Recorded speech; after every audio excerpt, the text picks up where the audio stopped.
Thank you, thank you, thank you.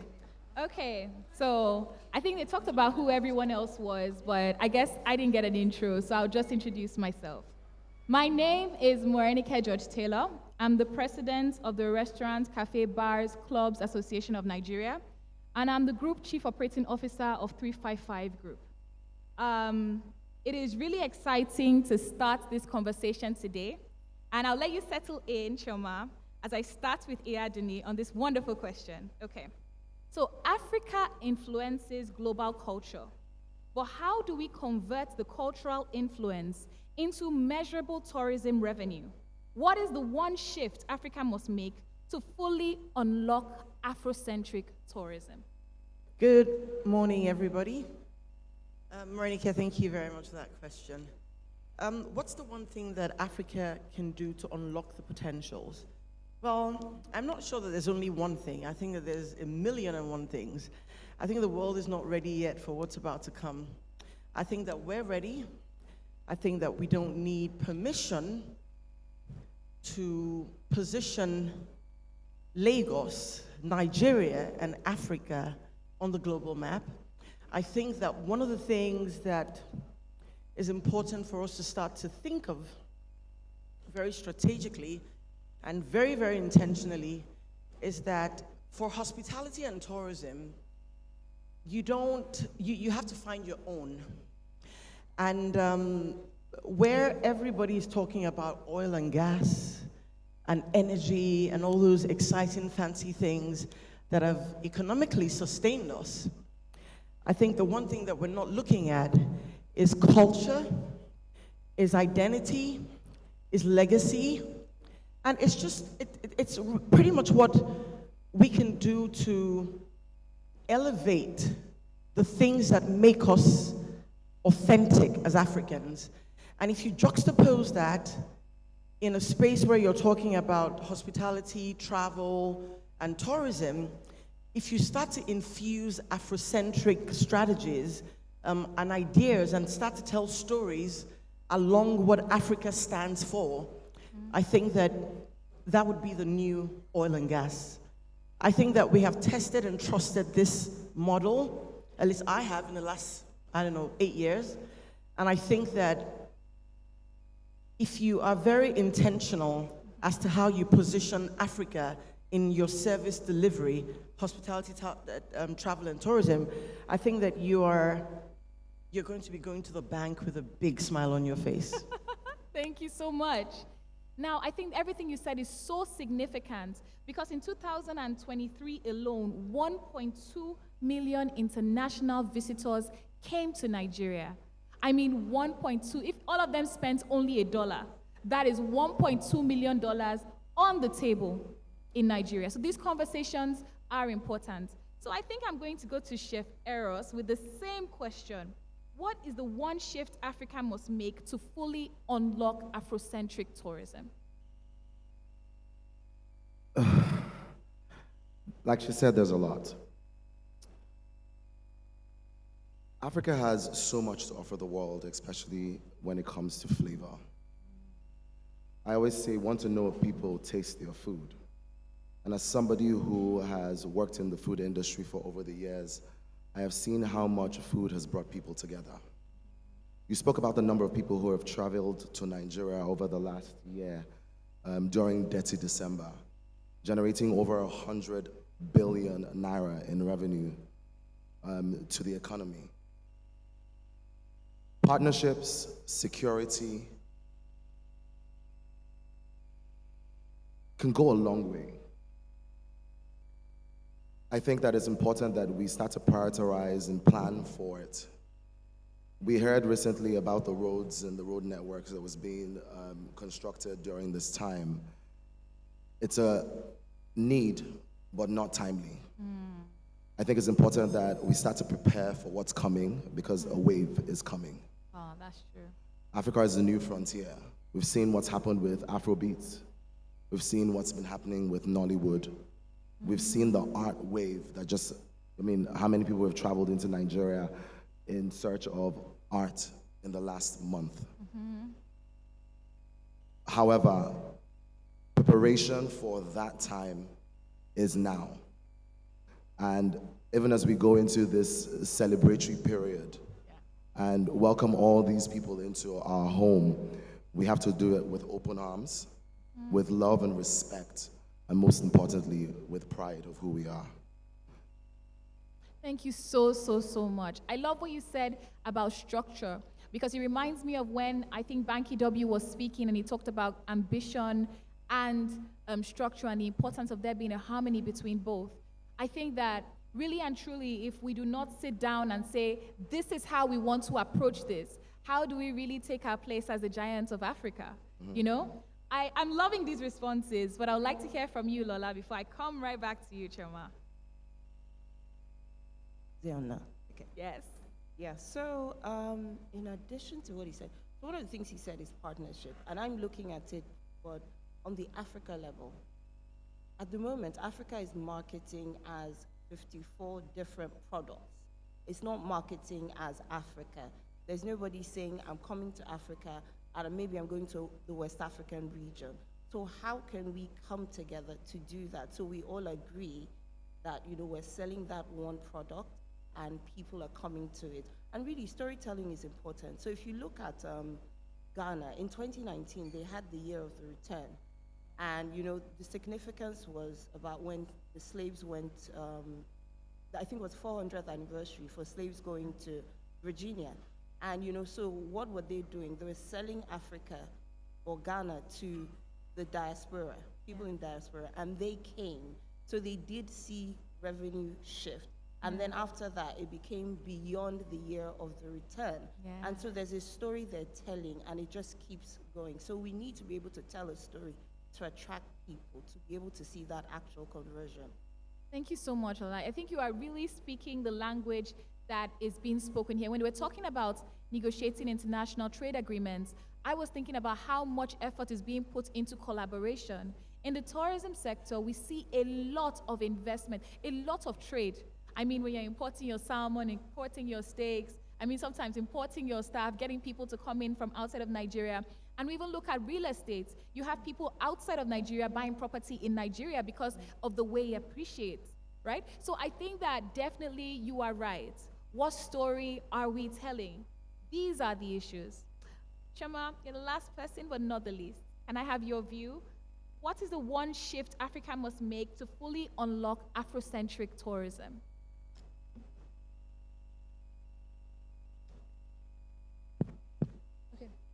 All right, thank you for that.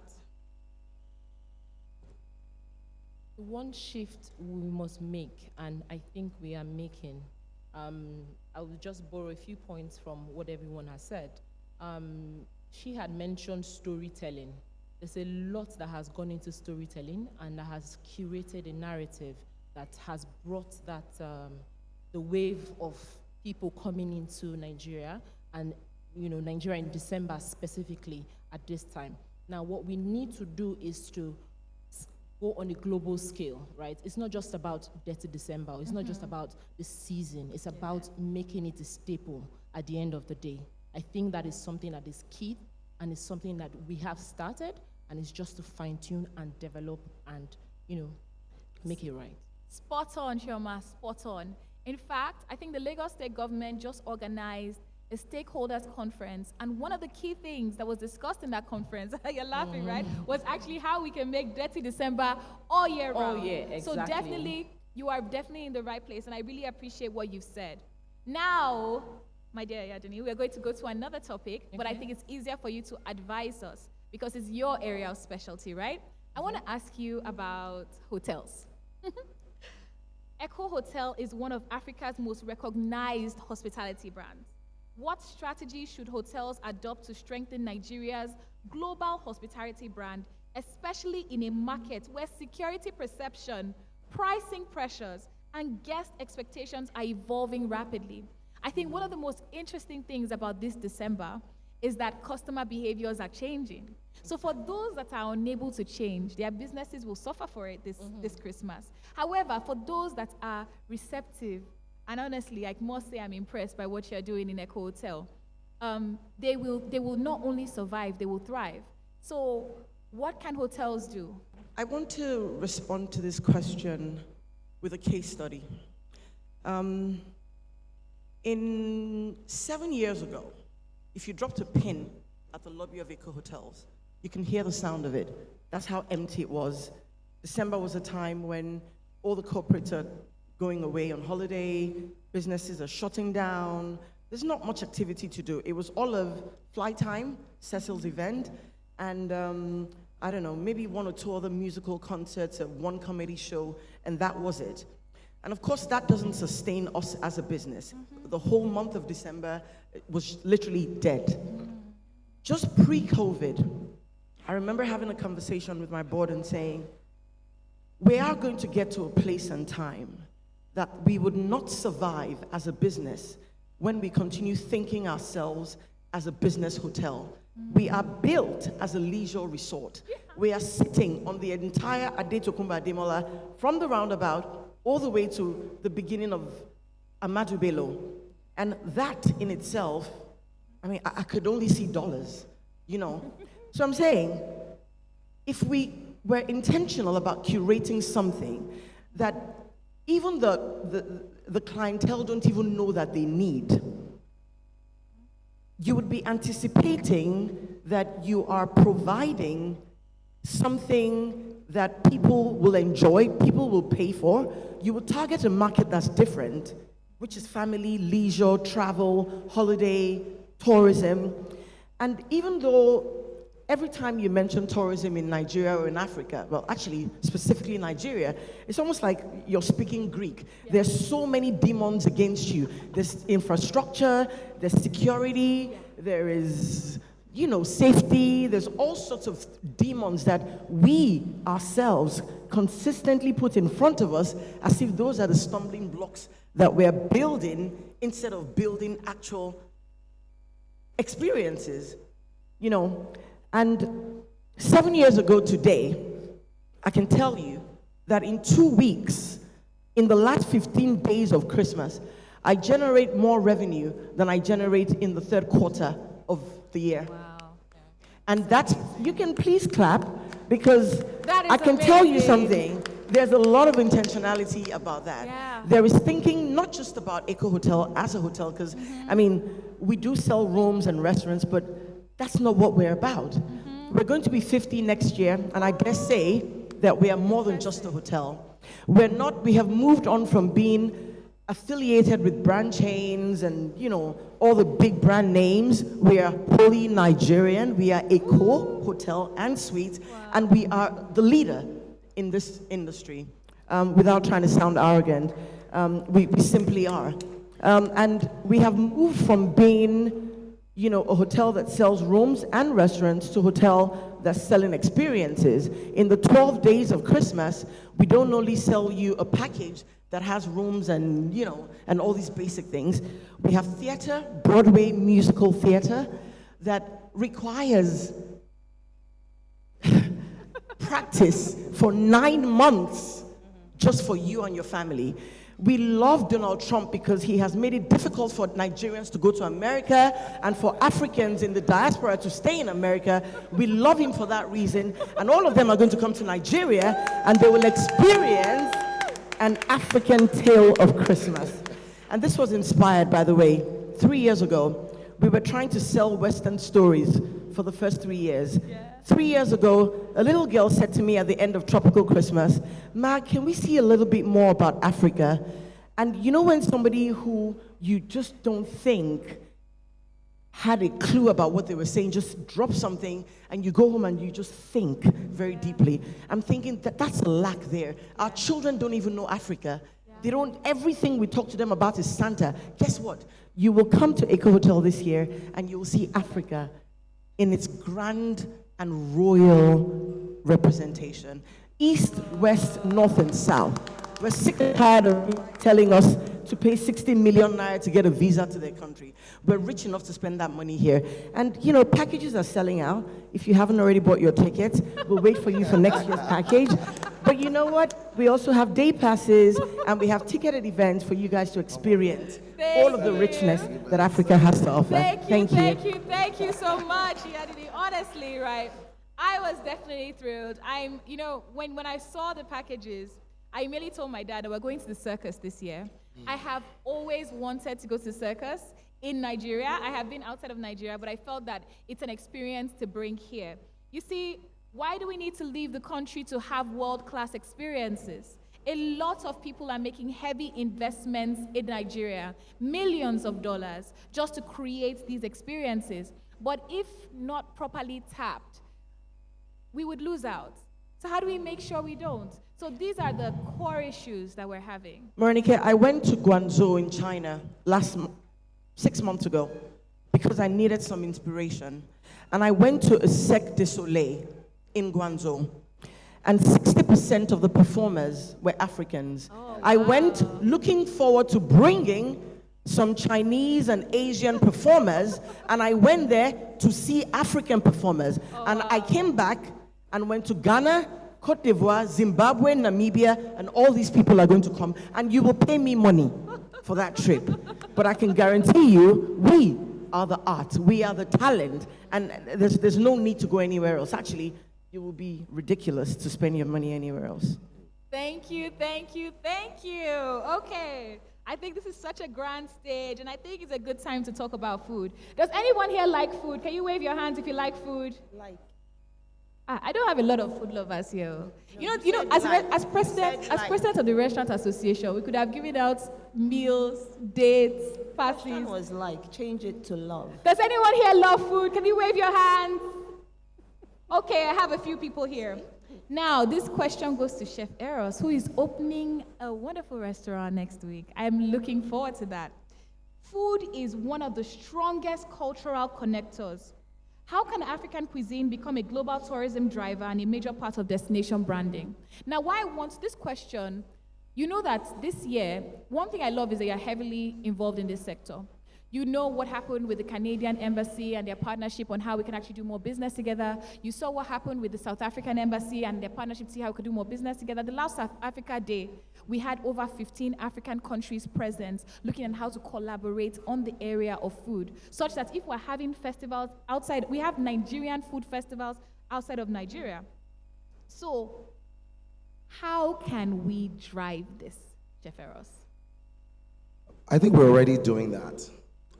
People are traveling here for a reason. Nigeria is so rich in culture, and our story is yet to be told completely. As somebody who has been telling the story of Nigeria through food, I've been so inspired by so much that I have learned. A couple months ago, I traveled to Ondo, and I was so amazed by the wealth of that culture that I'm so excited to tell that story over and over and over again. As people come into Nigeria, they're going to be amazed by how much detail we have started to put into our restaurants, into our bars, into our lounges, into our hotels. I think the most important thing is to continue to push the agenda of storytelling and experiences. Like she was saying about the African experience. Yeah. It is so rich that the world needs to see it and continue to see it. As we're doing it, we're just going to keep doing it, and I believe that this year is going to mark a huge milestone for us as storytellers, as a culture, as purveyors of the West African culture. Exciting, exciting, exciting. I think you really hit the nail on the head with regard to gastro diplomacy, especially when you could imagine there being strained relationships between South Africa and Nigeria at some point in time, and then in Nigeria now having South African food being made and Nigerian food being made and people celebrating in unity. Food is a very strong connector, and I think that you are all right about, as a billionaire chef, I mean, who can talk about storytelling? You're the right person to have that conversation. Okay, we're moving a little bit to real estate for you, Lola. Very excited. I know a little bit about luxury real estate. Luxury real estate and real estate in Nigeria has really changed in the past few years. Before you could get away with anything, but now people have much higher standards. So the question goes, how can African hotels and real estate developers embed wellness, health, and cultural authenticity into hospitality offerings? I think this is also influenced by the style of building, architecture, you know? How can we do this to achieve this Afrocentric tourism? Okay, so if we start with architecture, I would say let's think about traditional ways of building. So building with clay, what does that do? It helps the environment stay cool. I mean, that was done over the years. Why are we not trying to embrace some of that so that, you know, the design is more authentic, it lasts longer. I mean, weather-wise it's good, especially, I mean, on the island, we know how it is with salt water. It's always very moist and, you know, we have issues. Yes. So why can't we think of how to build sustainably, probably looking at the inculcating the traditional methods in Yeah. one way or another. And then also going back to storytelling, how can we use, you know, the local artisans we have to do, you know, we already have it in some hotels, local artworks, Yes. woven baskets, you know, things like that. So your hotel is now a museum. It's not just a place for people to come and sleep and go because, you know, it just has to keep growing. It's an experience you're selling, you're not selling a space. So how can that space be an experience for every single person that walks through it? And then when we go to wellness, so there are two sides. There's the Yes. food, and then there's also, you know, like the spa experience and things like that. So with the spas, we could look at some of the local botanicals like moringa, shea butter, you know, they're already using some of those things. So, you know, introduce them into the spa treatments and things like that. And then with food. So how can our food be looked at from two angles? One, from the health perspective, because everybody all over the world, young and old, is becoming more health conscious. Yeah. So what are we doing? You know, we're thinking local. So for instance, I don't use olive oil anymore. For years, I've been using Atili. It's a local alternative, and it's great. The health benefits are fantastic.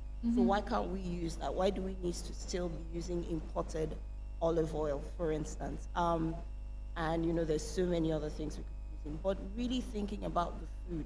How can we, you know, encouraging local, so we're eating fresh, also helping revenue for the local farms and, you know, the small gardens and things like that.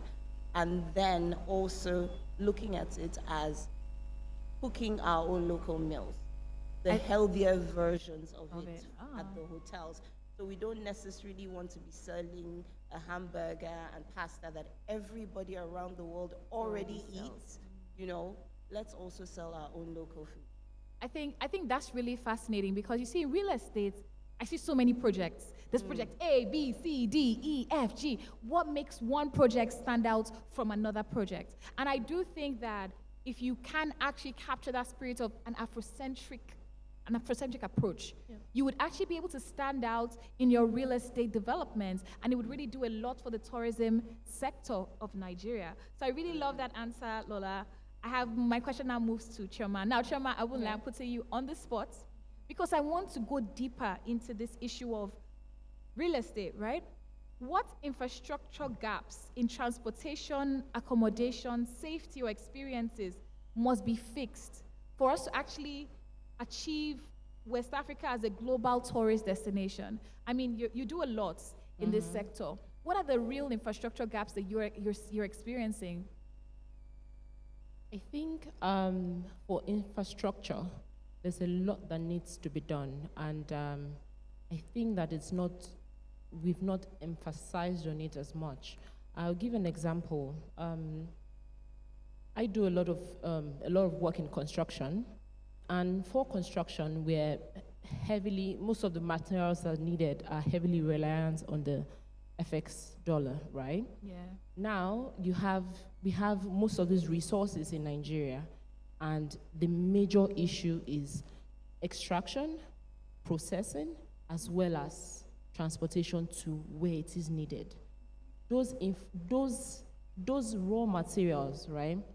If we have proper infrastructure set up for them in very nitty-gritty type framework for the end user or for the contractor or for whoever is using it, it helps reduce that cost to whoever is, the client that you're marketing to.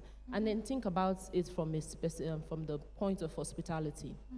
If you're thinking about that from the point of hospitality as well, what are the key things that we need to, if I want to go eat somewhere, I want to eat, say, steak. Where's the steak from? We have local resources that we can harness, in terms of the whole agricultural landscape. We can harness that local resource as against importing. Because, again, importation adds to these things, right?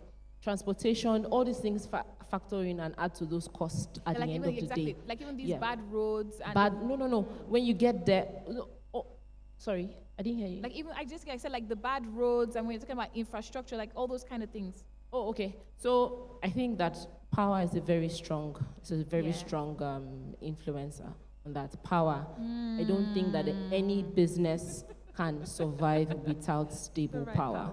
Every business has interactions with power, and for ease of doing business, right? It needs to be easily accessible. It needs to be readily available. I think that's the major issue.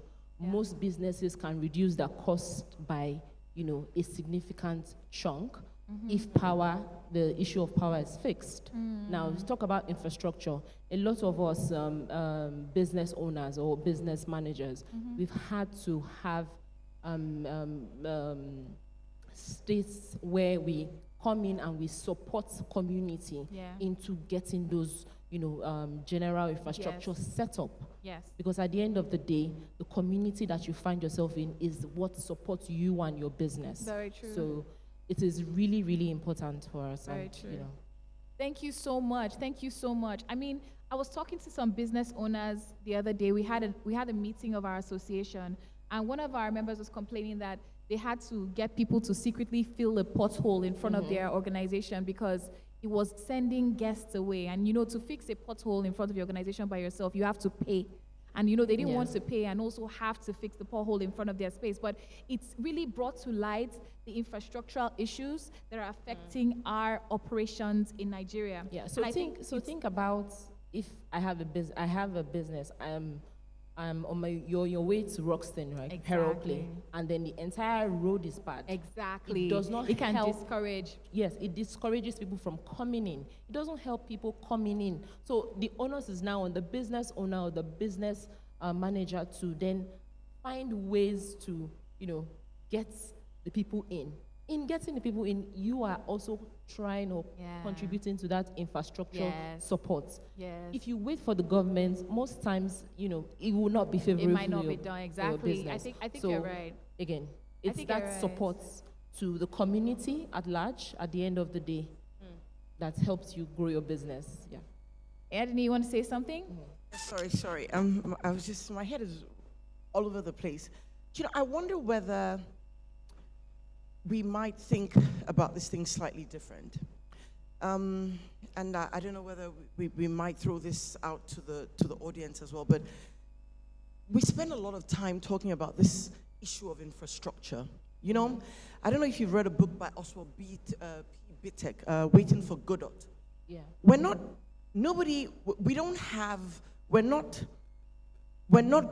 infrastructural problem of Nigeria is not going to be fixed this year. No. It will not be fixed. And I think that we should start thinking about it slightly differently, just by saying, if we are what we are right now, and there's no government who's going to fix this right now, and even we private sector operators or small community, the people building macroeconomy. For tourism and hospitality, if these people are not able to, bridge that infrastructural gap that would help us aid and, just fuel the experience that we want to create, can we tell a story even about the bumpy roads? Can we get like tuk-tuk trucks that have big fat tires and have people just experience the bumpiness of it and ride with it and tell a story about how that's what it is in Africa? Because I don't understand. I'm not sure that I've been talking about infrastructural deficit in African tourism and hospitality for many years. On Adetokunbo Ademola, there are parts of the road that have still not been fixed. On Ozumba Mbadiwe, which is in Victoria Island, you're patching the road every now and then, and you still get the bumpy rides. So can we tell a different story? Can we move on from that problem and say, this is a problem that's not going to be fixed today? So maybe when we start telling it differently and finding ways to not focus on that problem, maybe we can tell it as an experience story. I went on a cruise recently, on a Caribbean cruise, and we stopped in Mexico. And it's not a very clean city, if you have been there. It doesn't have everything perfect. Yeah. They have everything, the first port of call when the ship, parked, was in a very, very Balogun style area, Tedro Show area. But every single person there knew that at this season, in the summer, you have a lot of tourists, and everybody was intentional about telling a positive story about their country. And the roads were still bad. And, things were still not perfect. There was a particular place where they said tourists went and peed all the time. And the community people had put a gate in there, and they called it Hell's Gate. We paid $80 to stop at a place where people pee, to see Hell's Gate, and I was waiting for the part where the devil will come out of the Hell's Gate, but they never came out. And somebody told a story, and we paid $80 to see this beautiful thing. Of course, I'm an inquisitive being, and I asked more questions, and they said to me, well, if people are peeing there all the time, the community didn't want people to continue peeing there, so they put a gate there, and an artist designed the face of the devil and called it Hell's Gate. Guess what? That is a site where people go and pay dollars to watch. So can our infrastructural deficit be a positive story rather than something that keeps us telling the same story about how we're not fixing it? And I just wonder. Just a thought. Yeah, I'd like to. Yeah, I think I love the way this conversation is going, because one of the key things I wanted from this conversation is for us to have actionable things to work on. Yeah. So number one, we've sent a message. Fix the power, fix our roads, and get everything in order. And while we are waiting, we're going to tell a story about the problems we are facing. So we're going to get the best of both worlds. So please, can you give a round of applause to these panelists? They managed to answer like 2 questions all at once. Okay, so because my time is running out, can I jump to Chef Eros? You want to say something real quick? Oh, yes, I just wanted to add to that, because what she said is quite apt, but we also have to give credit to the people that are telling the story. Yes, where she went to in Caribbeans, and they had that story coined. There are people in Nigeria that are doing the same. I can give an example. There was what's it called now? That's a community, I would like to call it, that does downfall, just to experience downfall and go out. You have a party on the downfall bus. Oh, nice. Just to experience, just telling a story and creating an experience out of something that is, termed, dirty or termed, derogatory, in a derogatory manner. But it's more or less bringing joy to people and creating fun for the youth out of that. So that story is already being told. We're part of that story as well, and it's just to develop on it. I think you're absolutely right. Let me crack one of my jokes. Unfortunately, my stories with downfalls have not been the best. The one time I did enter a downfall, I was going for NYSC, and then somehow I tricked my dad. I was on my way, but I was actually in Lagos, so I decided to enter a downfall to my next stop. The guy just told me 100 naira. The guy beside me was like, no, it's 40 naira. When I saw his red eyes, I'm like, nigga, if you want 1,000 naira, take it. I was so afraid, right? But it really does celebrate the Nigerian story, because depending on where you're coming from, Nigeria is so many different things. I love experiencing different cultures in Nigeria. You won't believe that I've gone to Niger State to see the waterfall. I've gone to Ogun State to go and see so many things in this Nigeria. So, I do believe in exploring Nigeria and telling the Nigerian story. I really have enjoyed everything we've been talking about. Chef Eros, back to you, because back to food. Me, I love food, and food is our business. Okay. Nigerian cuisine is gaining global visibility, but the local market still has untapped potential. What can we do to do more? What can we do more? Invest in education. Education? Invest more in education. I think that as Nigerian cuisine continues to evolve, it's important that we share that knowledge with the upcoming generation. I'm actually very proud of what's happening in the industry because, to be honest, 12 years ago, there weren't very many Nigerian chefs. And Nigerian food had stayed the same for the longest time. Now, Nigerian food is is evolving. Nigerian ingredients are being used in new ways and is now becoming palatable to the rest of the world. And I think it's important that we continue to push that. It's important that we continue to share that knowledge. It's important that we continue to invest in the next generation. And most importantly, I think it's very important that we travel and explore our culture, travel to different states, travel to different parts of Nigeria, and taste, watch, listen, and share that information with your community, with the rest of the world. Thank you, thank you, thank you. I think if I could stay here for another 30 minutes, I would happily stay here. But I don't want them to use a broom to drive me off the stage. So I'm going to move to my closing question, right?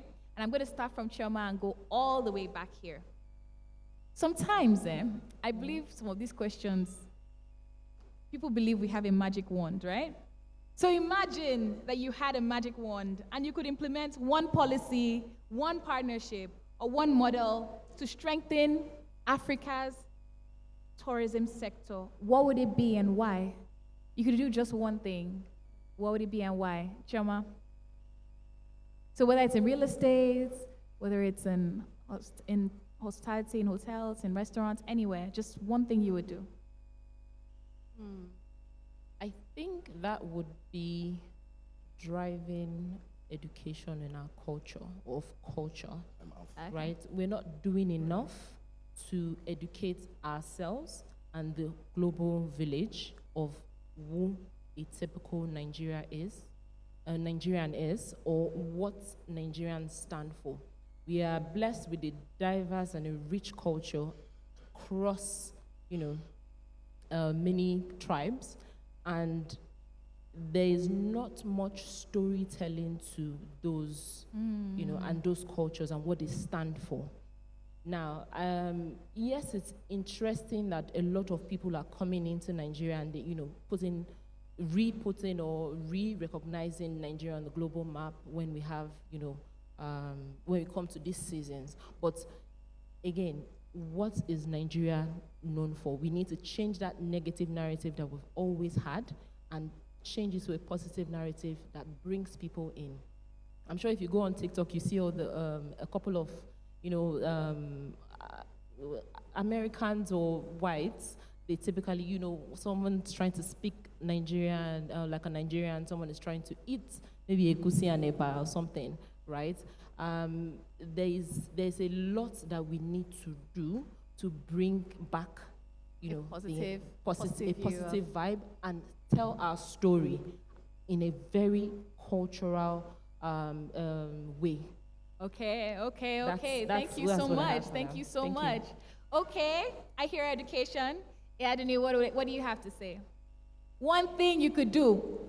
And don't tell me you can't do one thing, because I know that's your answer. Yes, you got to choose one. There's always 1,001 things to do. There's always 1,001 things to one do. thing, so I do a lot of reading of what you write on LinkedIn, actually, and I believe you've actually dropped a significant number of actionable ideas that the government could implement to enhance the industry. But now it's only one thing.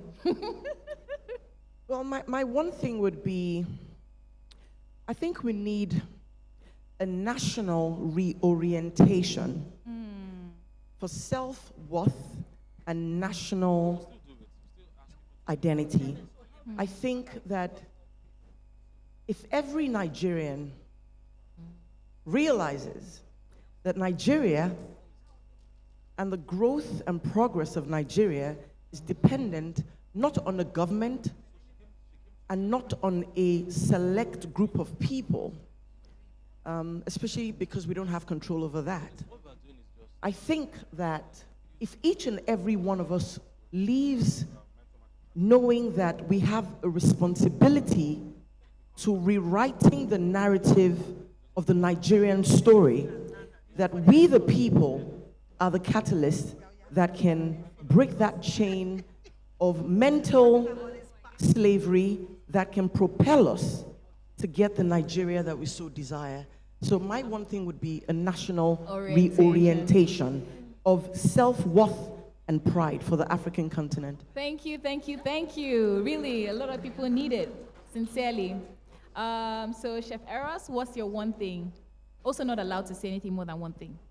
Not allowed to say more than one No, thing. no, no, no. And I can't say what somebody else has No, said. you can't which say is what someone really, else said truly either. You can't say anything educational. what because you see, one thing I know is that, I mean, you're all leaders in your sector, so Yes. I know you understand your sectors very well, and you have identified issues before.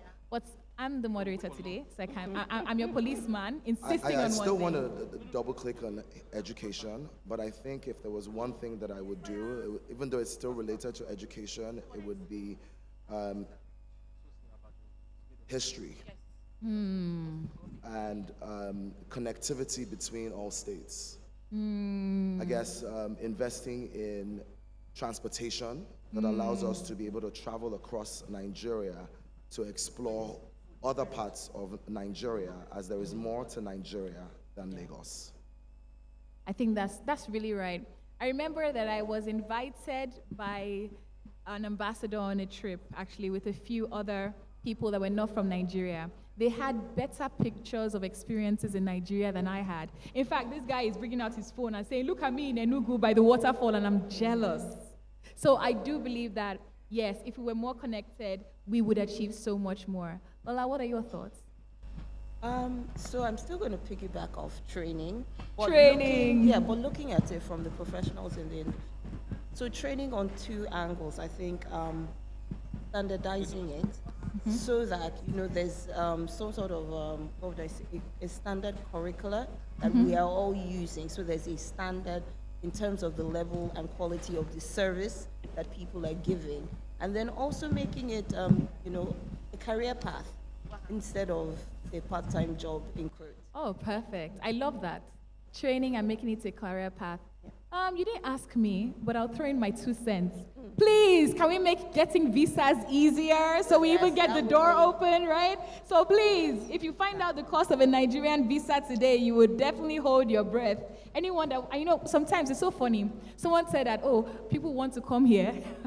Yes, people want to But come I here. think it's beyond the cost. Let's think about it, that if the visas, like an e-visa is actually 48 hours and you get it, not that after you get it, you come here and you still need a physical stamp, it makes it easier. Government, doesn't I hope you're listening. This is how we suggest we make changes to improve the hospitality industry. We actually create a change that would allow for Afrocentric tourism. So I want to thank every one of my speakers here today. It was truly an honor to be on this stage with you. And yeah, thank you so much. Thank you for having us. Thank you very much. Please, if you're putting your hands together for our panelists, you can make them better. Come on, please put your hands together for our panelists. Thank you very much. Thank you so much.